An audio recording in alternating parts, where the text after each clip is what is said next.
The Kansas City Chiefs and the Washington to be determined. The Chiefs are 6.5-point favorites. What the heck is wrong with Kansas City?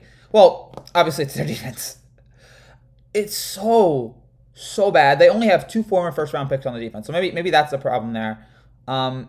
They were completely inept. They're letting these teams just march all the way down the field, and we know Buffalo's good. We know Buffalo is a very good team, but just seeing just how anemic they look, just unbelievably distressingly bad.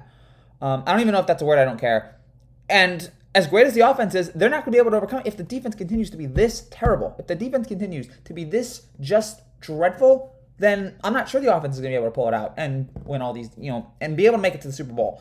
I mean, we're seeing like Kansas City reporters talk about how it might be tough for this team to make the playoffs, which is weird to think. I still think they'll make the playoffs. The offense is too good for that. But being 2-3 right now in the AFC West is, they're 2 games out right now. AFC West hasn't been that bad.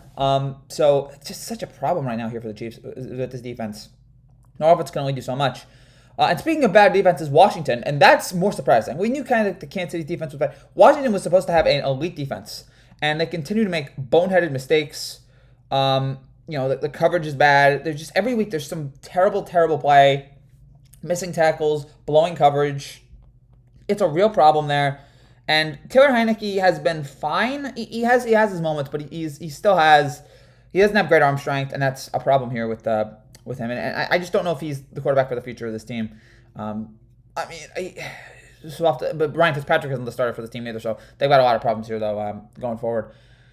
I'm taking Washington for the reason that if you follow me on the show, you know that I talk about the Chiefs don't cover spreads. They did it again yesterday. They did not cover spreads. I think they've only covered 2 in their last 12 or 13 games, maybe even more. I'm going to roll it, even though this makes no sense, because Washington is dreadful right now. They make so many mistakes, penalties, defense. There's injuries with Logan Thomas and Curtis Samuel. But Kansas City doesn't do it. They do not cover spreads at all. So 6.5 points, I'm liking my chances here with Washington. Even though it makes no sense, and Kansas City should win this game by 20. But you know what? Washington could be able to, with that defense, Washington might score 20. Who knows? They might score 30 against that pathetic. This could be the high-scoring game of the week. 2 defenses that are just trash, an amazing offense in Kansas City, and an offense that we've seen have potential in Washington. So this could be the high-scoring game of the week. Whatever happens there, I'm going with Washington to cover the spread. I said Kansas City wins, but Washington covered the spread. And if Washington wins this game, panic in Kansas City. Give me Washington plus 6.5.